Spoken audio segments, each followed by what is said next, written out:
I fear that as soon as I step here, that clock will start, and we have only 8 minutes. So 7:59. Actually, welcome everybody. So, philosophy is the best game in town when it comes to asking why questions. We've been working for the past 25 centuries on the answers. We've been less successful on that side. But when it comes to why questions, we are the masters. Now, in terms of why questions, the couple of why questions I would like to address today with you are, one, why is this information revolution making such a big difference? And two, why is it making a difference when it comes to health and our self-understanding? So I see that you can see what I see. So let's start. And I promise to be as quick and as shallow as I can possibly be. Just in case you were afraid of some deep thinking. So knowledge, science, and technology have two fundamental ways of changing our understanding. On the one hand, is an extrovert trend. It's about the world, dude. Of course. Science, technology, they tell us how the world looks like, what we can do. But sometimes it's also an introvert or about ourselves. It tells us, by doing something about our understanding of the world, that we are something else.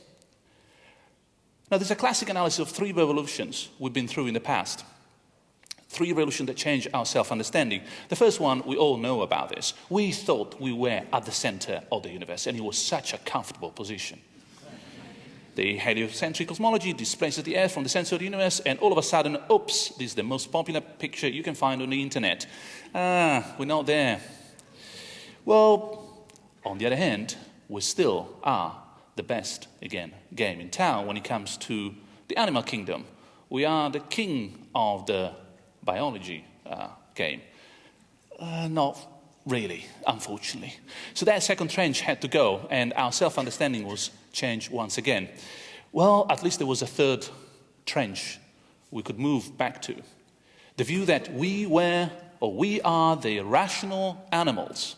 We're not at the center of the universe, we're not at the center of the animal game, but at least we are in full control of ourselves, despite our similarities with other entities. Bad news.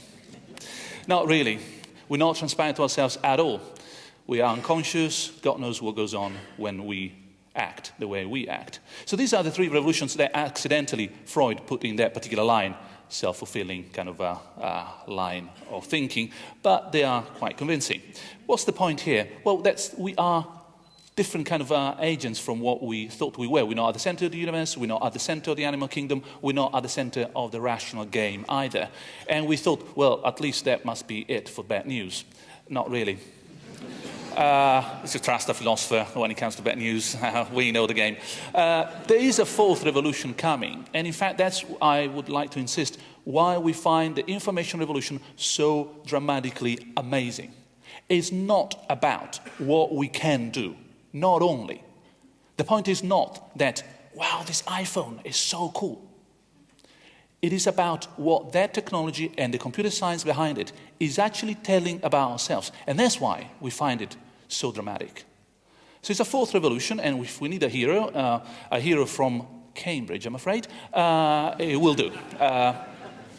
So the information revolution is deeply affecting our understanding of ourselves as agents. Information is becoming our environment. You just have to drive a GPS car to know what that means. Their own life, that was mentioned before, and that's the infosphere. And within that infosphere, we are becoming informational organisms, inforgs. And that, I would argue, for the next 3 minutes and a half, is the second half of my attempt, as I said, lame attempt to answer the why question. Why the information revolution is so dramatic? Well, because after the fourth revolution, we are discovering that we are interconnected information organisms, that we're not standalone little things without a network behind, that we live in an infosphere, we interact with other agents. The fact that most of the time we are interacting with artificial agents tells us more about ourselves than about the success of AI. Within that context, here's the second why question. So what difference does it make to our health and our self-understanding?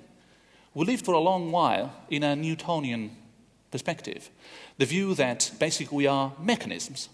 Something goes wrong, you can fix it. You need to fix the mechanism. That was the view that came with Descartes to some extent, and with Newton to some other extent.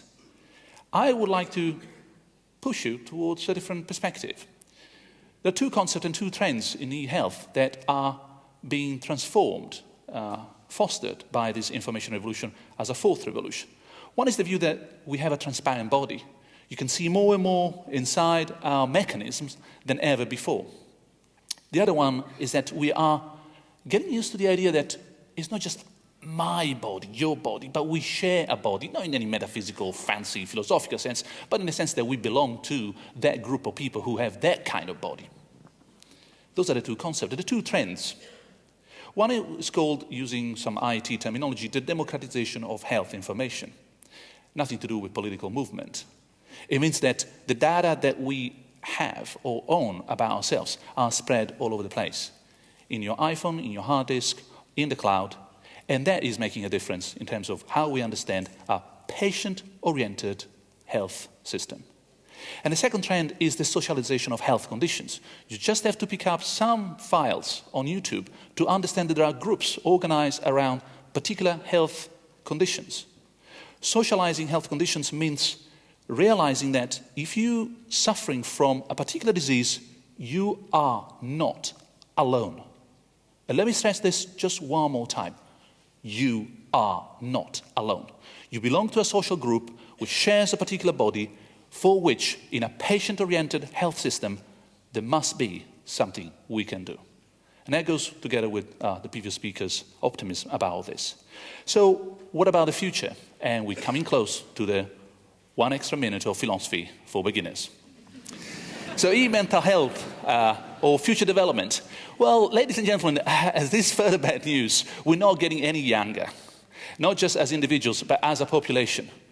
We live in an aging population, and that point over there has been passed in Europe a long time ago. Age 0 to 5, age 65 or more. We're getting old. E-health is not just a matter of using what is available in the technology and try to fix it to solve our problems. It's a matter of leading the technology. So if we understand the lesson from the information revolution and the change from us as mechanism to us as inforgs, then we can invest in being aggressive when it comes to developing the right ICT. And finally, ICT is not just the web. For anyone who had any doubt or didn't have an iPhone in his pockets, that is the development of mobile applications when it comes to international development. Now that means that we can do more with less, and that is ground for good news. So in the end, I think we can be optimistic, and that is the end of my talk. Thank you. Thank you very much.